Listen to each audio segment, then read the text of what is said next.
Thanks for listening to Oh My God, What the Fuck Bible, a new, much funnier translation of the entire Hebrew Bible written by me, David Tuckman. I'm coming to you from my living room, slickly edited over some room tone to make it sound like I'm whispering to you before the show. But I'm not. I'm at home in my apartment the day before my 30th birthday. This is my last day in my 20s, and what am I doing? Speaking to a microphone to strangers on the internet. I have lived a wonderful, charmed life. Anyway, if this is your first time listening, don't worry. In the end of Exodus, which is where we are, the plot doesn't really matter anymore. It's just a list of things, so you could really jump right in. But if you want, listen to the massive playlists on SoundCloud at soundcloud.com/OMGWTFBIBLE, or, it's a podcast. It's 2015. You know how these things work. You listen to Serial.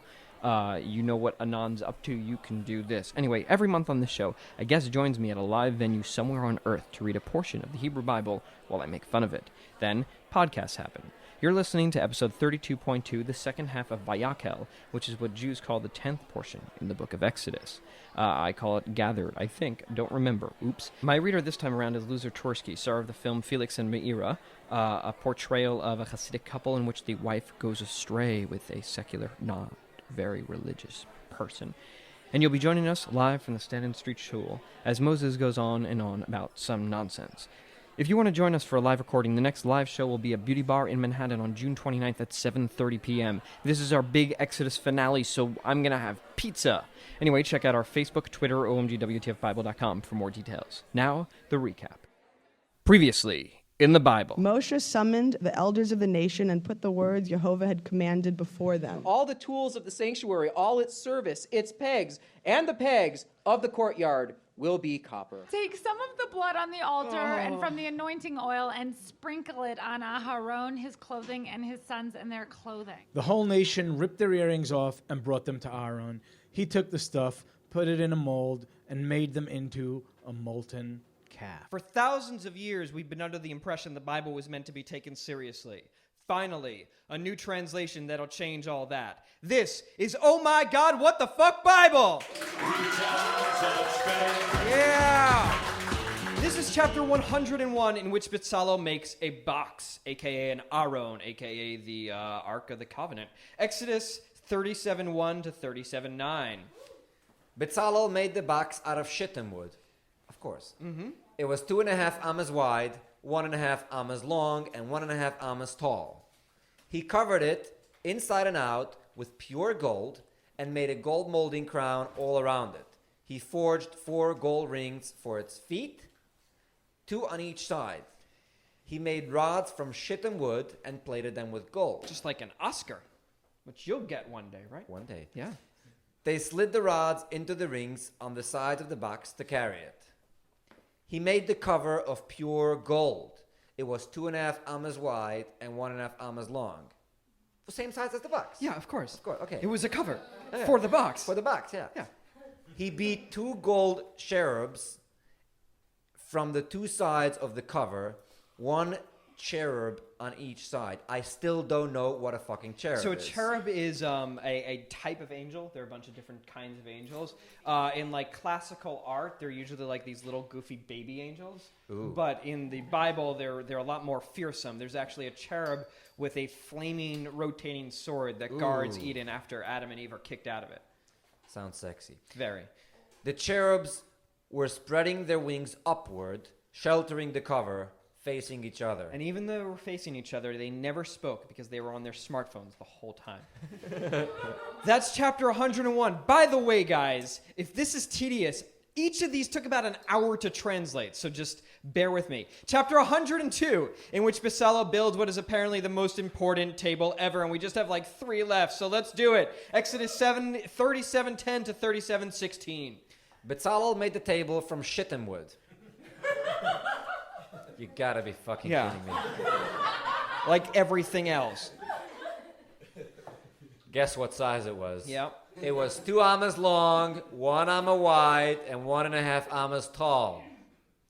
He covered it with pure gold, of course, and made a gold crown all around it. Sometimes it's silver. He made a rim a tefach. Whatever that is. Around it. A unit and made of a measurement. gold. A unit of measurement. Who knows? Oh yeah, okay. Yeah. He made a rim a tefach around it and made a gold crown for the rim.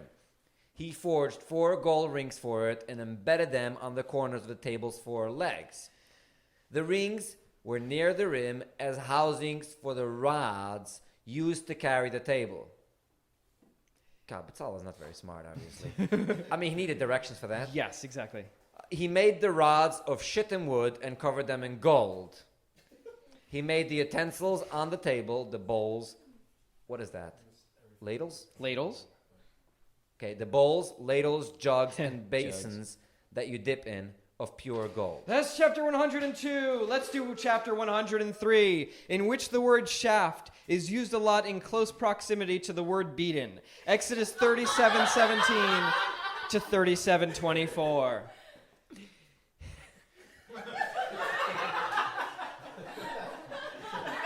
Anything I can grab onto. And that pun was intended. He made the candelabra of pure beaten gold. Mm-hmm. The candelabra...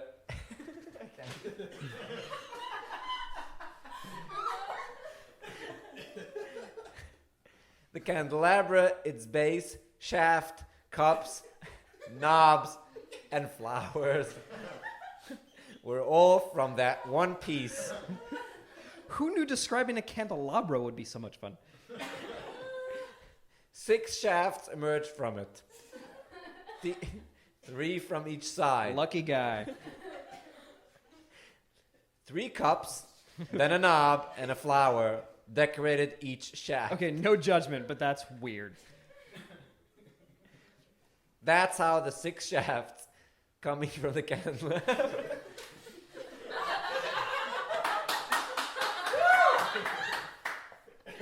Sorry, okay.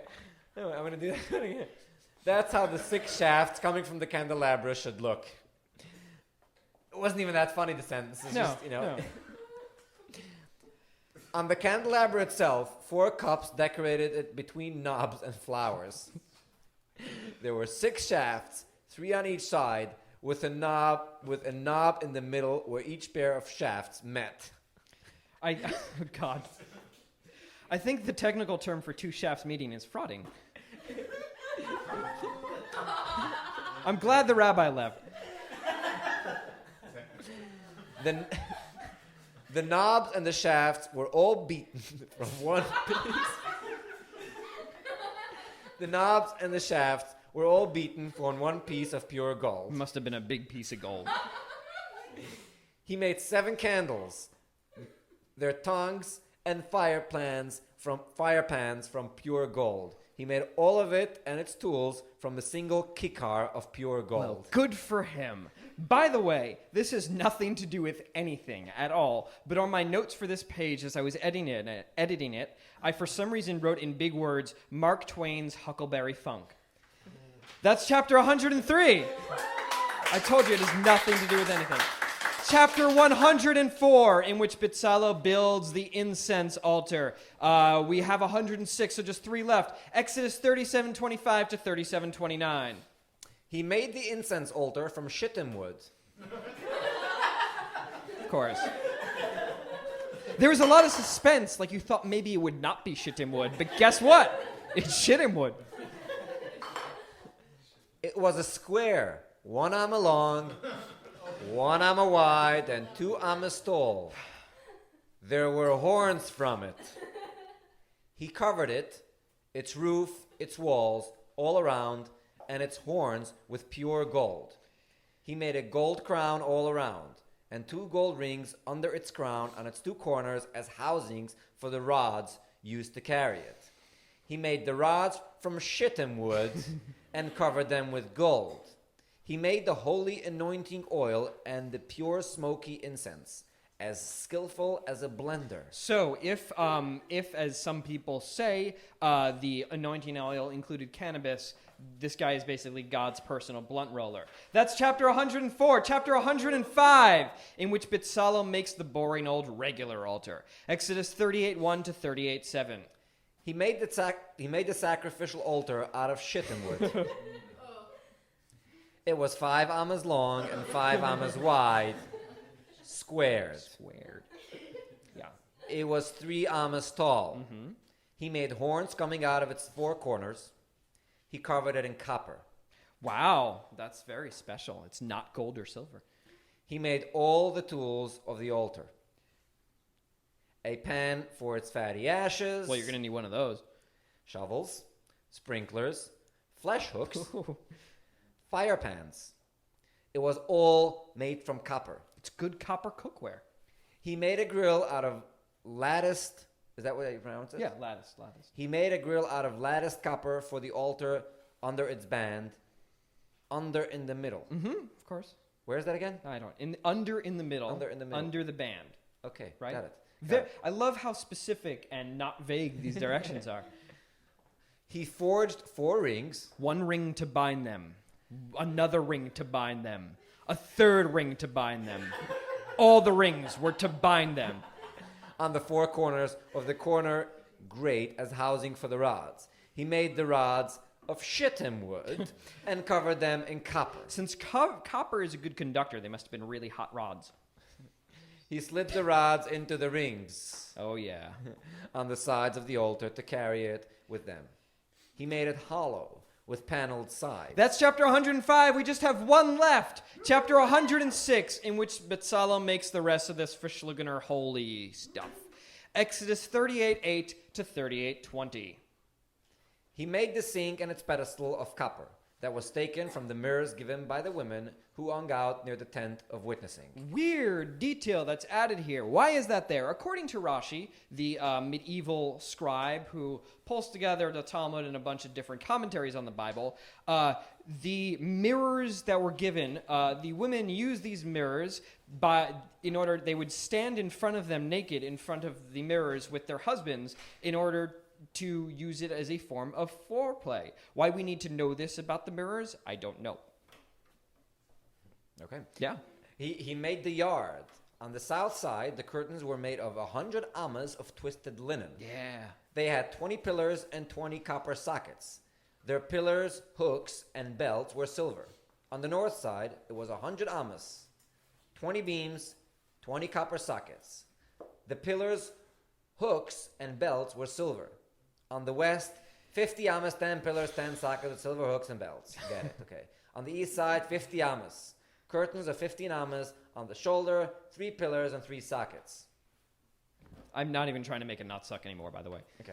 I hate this chapter so much. We're almost there. We're so close. On the second shoulder to the gate of the yard, curtains of 15 amas, 3 pillars, and 3 sockets. All the curtains of the yard were made with a twisted linen. Of course it was! That was the only thing there.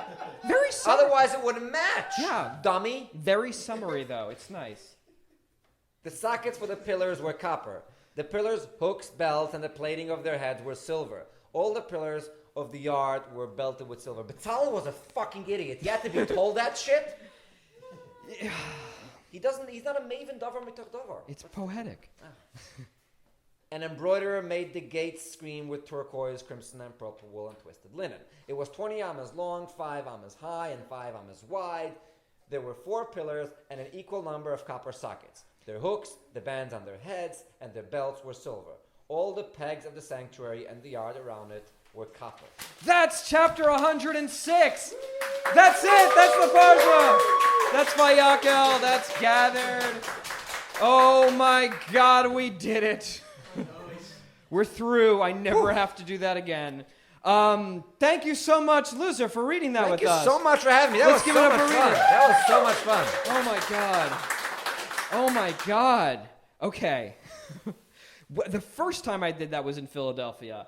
The second time was slightly more painful. Anyway, now is the time in the show where we have our Devar Torah. Devar Torah, literally translated, means thank you so much for the liquor. This is redemption bourbon, and I think we all need some of that. Chaim. L'chaim. Oh. Okay, now is the time in the show where we drink. Now is the time in the show where we have our Devar Torah, which literally means Torah word. So I'm going to ask you, Luzer, can you try to encapsulate everything we've read into taking this very literally, a single word, a Devar Torah? Jesus.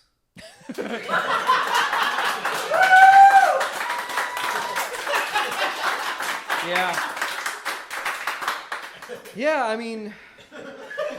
Yeah. I don't know. I mean, what is wrong with this guy? Yeah. Right? I mean, So, If This really is- God like repeated himself so many times, well, no, it's God says it, and then Moshe says it again. right? Yeah, But but God wrote it, right? so God says it, Yeah. then Moshe says it, then God says it again, Yes. and then Moshe says it again. Yes. Oh my God. It's like But also- overdubbing. Yes, but also just the like. There are easier ways to say these things. Yeah. It's just, oh boy. It's like, make everything out of these materials. These are the measurements. Basically. Yes. It's very tough to get through this stuff. I mean, this is so repetitive that there's almost no Rashi in Vayakhel. No, You remember no, that? exactly, yeah. There's almost no commentary in Vayakhel because it's like Before, yep, Rashi is just like, yep, checks out, yep. We covered that in Kisisu. Yeah. Yeah, we did. We good. Before every show, I go through Rashi as like a last minute Rashi check to see if there's anything like wacky, like that mirror thing. And this time, it's just nothing. Absolutely nothing. So thank you for being my guest during this dreary dream. Thank you so much for sitting through it. I feel like this is like, I'm glad we're here and it's happening and we're almost through it, because when I started this, people would be like, well, what are you going to do at the end of Exodus, man? And I'll be like, I'll find a way. And the way is just to be furious, I think. Because even Leviticus is known for being super boring. But even that, like, there's going to be stuff going on. I'm translating it right now. I'm like 2/3 of the way through. And there's a lot of fun to be had. But this is just repeating something that happened before nearly word for word. My Torah word, my Devar Torah was yeesh.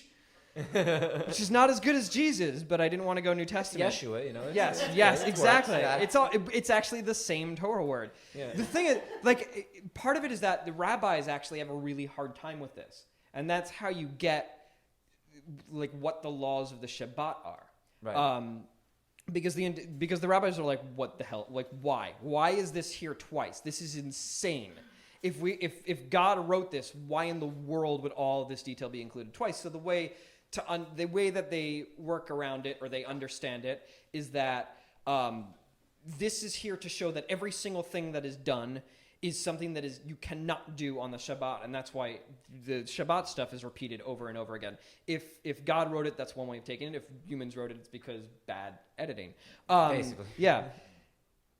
Because, you know, as I try to point out, like in the actual text, the laws of Shabbat are very, very simple. It's like, don't work, don't carry fire, don't move around. That's pretty much it. So they extrapolate all this stuff based on all the things that are unwritten that you would have to do in order to perform all these actions to build these things.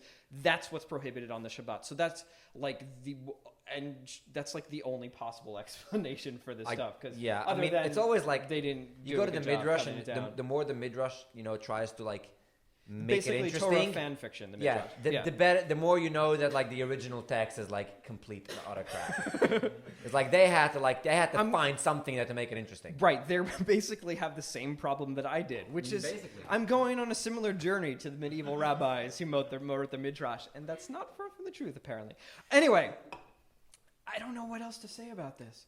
My God, I'm glad that's over, basically. And if you're listening on the podcast, be glad that's done, I suppose. I'm glad I never have to translate that. I'm glad I'm no longer in yeshiva. How about that? Oh my God, yeah. Oh my God. Guys, we're in a shul. By the way, something that I didn't do at the top of the show that I completely forgot about.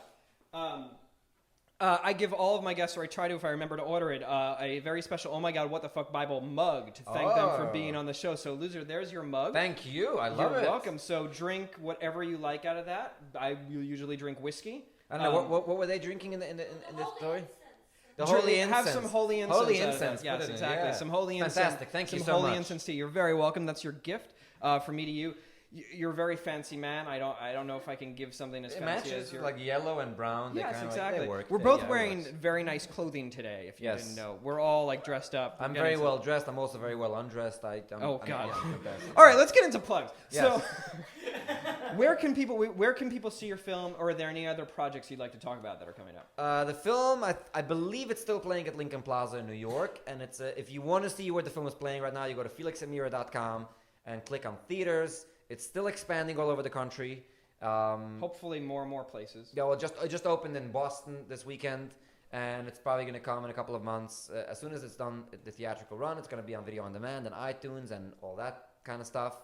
So maybe don't go see it so that it'll come out for everybody. No, go see it. No, go see it. It's very important. It's very important for the success of the movie to show box office numbers, even though that's so 2000 box office numbers, since everybody is like, big companies aren't releasing video on demand numbers, and right. But if you go on IMDb and you look like, oh, that movie made $500,000. Okay, great, which is a lot for a small movie like this, and we're almost reaching that mark. So go see Awesome. it and go see it twice. Yes, and I'm on Twitter and Facebook and all that bullshit. Awesome. Yeah, I'm just plugging. You gave me permission to keep plug. going, I'm gonna go. So yeah, Gave I'm you on the mug, Twitter. it's I'm time to plug. at Twersky with a Y, Twersky, and on Facebook I'm at facebook.com/LuzerTwersky, and on Instagram I'm at instagram.com/LTwersky. But I don't post anything interesting anywhere on those websites, but that's where you can find me if you want to find me. And I do check not want out. to be found. There's exciting news. Just stay tuned because things. Just stay tuned because Yeah, there's you something can't say happening. anything I yet, can't but- say anything about it yet. Yeah. But something very exciting is happening in the next couple of weeks, and when it's time to announce it, it will be on one of those platforms. And please post comments about the podcast when it's announced so that people come to listen to the show too. Absolutely. The podcast, as always, is at facebook.com/OMGBible because I can't say WTF in a URL on Facebook. Twitter at OMGWTFBIBLE. There's a Tumblr. The website is OMGWTFBible.com. We're also on Instagram. This is somewhat new, so I sometimes forget to say it, at OMGWTFBible. Please listen on Stitcher, iTunes, any and all podcast apps. Please share the podcast with everyone in your life forever. Please rate and review it on iTunes if you like it. If you don't, keep it to yourself. But rating and review it really helps get it noticed in the iTunes store. It's a really awesome thing to do. I'm probably going to bug you today if you're here to rate and review it, if you've enjoyed it. As always, I want to thank Wendy Chin for doing our marketing materials. Give it up for her. John Pissarro on sound. Let's give it up for the Stanton Street Shul for letting us do this here today. This place is awesome. Ray Katz, the vice president, and Frya Vrinsky, the president, but not for long because he's going to Israel. Rabbi Aviad Bonner, the rabbi, for opening us up tonight and being here to let us do this wackiness. Luzer Twersky, give it up for our guest. Thank you. Yeah. And as always, I want to thank you, our audience. Thank you for coming out, and thank you for listening online. Give it up for yourselves. The next show is on June 22nd. David here. I'm about to tell you in the recording that the show is on June 22nd, but it is not. It's on June 29th at Beauty Bar at 7:30 p.m. Come to that. I said it earlier in the podcast. Remember, if you come on June 22nd, I won't be there. Something else will be going on. It might be fun. It might be awesome. But it won't be, oh my God, what the fuck Bible. So you won't see me there. If that's what you want, you will be disappointed. Anyway, back to the recording. And make sure to listen, because next time in the Bible... It's over.